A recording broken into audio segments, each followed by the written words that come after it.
இறையேசுவில் பிரியமான சகோதர சகோதரிகளே, நமது ஆண்டவர் இயேசு கிறிஸ்துவுடைய திருப்பெயரால் உங்களுக்கும் உங்கள் குடும்பத்தில் இருக்கிற அனைவருக்கும் அன்பும் சமாதானமும் மகிழ்ச்சியும் உண்டாவதாக.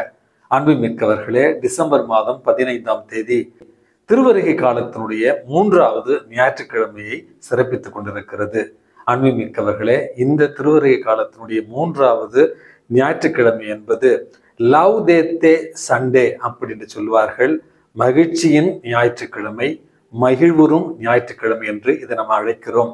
காரணம், 4வது ஞாயிற்றுக்கிழமைக்கு பிறகு கிறிஸ்துவனுடைய பிறப்பு விழாவை நம்ம கொண்டாட போகிறோம். ஆகவே இன்றைக்கு நமக்கு கொடுக்கப்பட்டிருக்கிற 3 வாசகங்களுமே நாம் மகிழ்ச்சியாக இருக்க வேண்டும். காரணம், கடவுள் நமது நடுவில் இருக்கிறார், இறைவன் நமது அருகில் இருக்கிறார். அந்த இறைவனை நம்ம எப்படி உணர்ந்து கொள்ள வேண்டும், வர இருக்கும் இறைவனை எந்தவித மனநிலையோடு நம்ம வரவேற்க வேண்டும் என்கிற ஆறுதலான மகிழ்ச்சியான செய்தியைத்தான் 3 வாசகங்களுமே இன்றைக்கு நமக்கு தருகின்றன. அன்புமிக்கவர்களே, முதல் வாசகமானது செப்பனியா புத்தகத்திலிருந்து எடுக்கப்பட்டிருக்கிறது.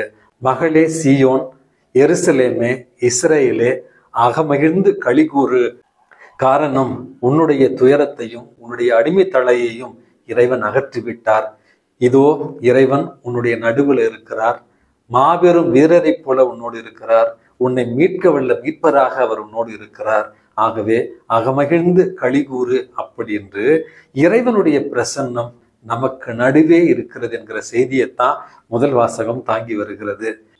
2வது வாசகமானது திருத்தூதர் பவுல் பிலிப்பியருக்கு எழுதிய திருமுகத்திலிருந்து நமக்கு கொடுக்கப்பட்டிருக்கிறது. ஆண்டவரில் அகமகிழுங்கள், மீண்டும் கூறுகிறேன் மகிழுங்கள் அப்படி என்கிற ஒரு வாசகம். காரணம், ஆண்டவர் உங்களுக்கு அருகில் இருக்கிறார் அப்படி என்று இறைவனுடைய பிரசன்னம் நம்மோடு இருக்கிறது, நமது அருகில் இருக்கிறது. ஆகவே எதை கண்டு நம்ம அஞ்ச வேண்டிய அவசியம் இல்லை. மகிழ்ச்சியோடு நன்றி கூறுங்கள், இறைவேண்டலை செய்யுங்கள் அப்படி என்று பவுலடியார் இறைவனுடைய பிரசன்னம் நமக்கு அருகில் இருப்பதாக சொல்லுகிறார். 3வது வாசகமான நற்செய்தி வாசகத்துல திருமுழுக்கு யோவான் இடத்துல மீட்பரின் வருகையை பற்றி அவர்கள் கேட்கிற நேரத்துல தயாரிப்பாக மனமாற்றத்தை சொல்லுகிற திருமுழுக்கு யோவான், பிறகு நாம் நீதியோடு நடந்து கொள்ள வேண்டும், அதே நேரத்துல மற்றவர்களுக்கு தாராள உள்ளத்தோடு நம்மிடம் இருப்பதை கொடுத்து மகிழ வேண்டும், அதுவே உண்மையான மனமாற்றம் என்பதையும் இன்றைக்கு நற்செய்தி வாசகத்துல நம்ம வாசிக்கிறோம். அன்புமிக்கவர்களே, இந்த ஒரு காலகட்டத்துல புயல், வெள்ளம் மற்றும் மிகப்பெரிய பொருட்சேதத்தோடும் உயிர் சேதத்தோடும் பல குடும்பங்களை நம்முடைய அக்கம் பக்கத்துல நம்ம பார்க்கலாம். இதை நான் சொல்லுவதற்கான காரணம், திருவருகை காலத்தினுடைய இந்த 3வது ஞாயிற்றுக்கிழமை அகமகிழும் மகிழ்வின் ஞாயிற்றுக்கிழமையாக கொண்டாடி கொண்டிருக்கிற நாம் இறைவனுடைய பிரசன்னம் நம்மோடு இருக்கிறது என்கிற மகிழ்வை கொண்டாட இறைவன் அழைப்பு விடுக்கிறார். இறைவனுடைய பிரசன்னம் மிக அருகில் இருக்கிறது என்பதை பற்றி கொண்டாட திருத்தூதர் பவுலடியார் நமக்கு அழைப்பு விடுக்கிறார். இறைவனுடைய இந்த மகிழ்ச்சியை பெற்றுக்கொள்வதற்கு மனம் மாற்றம், அந்த மனமாற்றம் என்பது தாராள உள்ளத்தோடு நாம் இருக்க வேண்டும், நம்முடைய வாழ்வு நீதியான வாழ்வாக இருக்க வேண்டும் என்பதை சொல்லுகிற வாசகங்கள். இதை போன்ற அன்பு செயல்களாலும் தியாக செயல்களாலும் தான் கிறிஸ்து பிறப்பை நாம் கொண்டாட வேண்டும் அப்படி என்கிற அழைப்பை நமக்கு விடுக்கின்றன. கிறிஸ்து பிறப்பை நாம் முழுமையாக மனநிறைவோடு கொண்டாட வேண்டும் என்றால் கொடுக்க வேண்டும், நம்மிடம் இருப்பதை கொடுக்க வேண்டும். அன்புமிக்கவர்களே, கொல்கட்டாவில் ஒரு ஏழை பெண்மணி தன்னுடைய வாழ்க்கையை காய்கறி வியாபாரம் செய்து அவர் நடத்தி கொண்டிருக்கிறார். அவருடைய கணவர் திடீரென்று நோய்வாய்ப்படவே அருகில் இருந்த அரசு மருத்துவமனைக்கு கொண்டு செல்கிறார்கள். சிகிச்சை பலனில்லாமல் அவருடைய கணவர் இறந்து விடுகிறார். தன்னுடைய கணவருடைய இந்த இழப்பு என்பது அந்த பெண்ணினுடைய மனதுல மிகப்பெரிய ஒரு வலியையும் வேதனையையும் இந்த சமூகத்தின் மீதும் ஒரு வெறுப்பை கொடுத்திருக்க வேண்டும். தன்னுடைய கணவனை காப்பாற்ற முடியாத இந்த ஒரு சமுதாயம் எப்படி கொடூரமானது என்று அவர் சமுதாயத்தின் மீது வெறுப்பை மட்டும்தான் காண்பித்திருக்க வேண்டும்.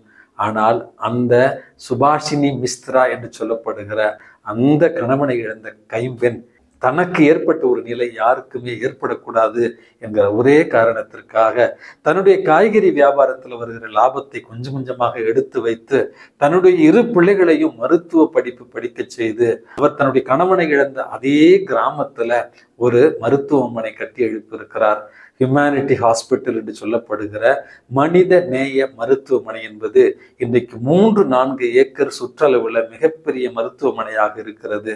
அடிப்படையான சிகிச்சைக்கு 10 ரூபாயும் அடிப்படையான அறுவை சிகிச்சைக்கு வெறும் 5000 ரூபாயை மட்டுமே பெற்றுக்கொண்டு அந்த பகுதியில் இருக்கிற ஏழை எளியவர்களுக்கு மருத்துவ உதவிகள் மூலமாக தன்னுடைய கணவனுடைய இழப்பை இந்த பிறரன்பின் சேவை மூலமாக இன்றைக்கு அந்த சகோதரி மீட்டெடுத்து கொண்டிருக்கிறார். அன்புமிக்கவர்களே, இந்த செய்தியை நான் சொல்வதற்கான காரணம், இன்றைய நற்செய்தி வாசகம் நமக்கு கொடுக்கிற அழைப்பு என்பது கிறிஸ்து பிறப்பிற்காக தயாரித்து கொண்டிருக்கிற இந்த திருவதுகை காலத்துல அந்த மகிழ்ச்சியை பெறுவதற்கான சரியான தகுதியான தயாரிப்பு என்பது மற்றவர்களுக்கு கொடுத்து உதவுவது.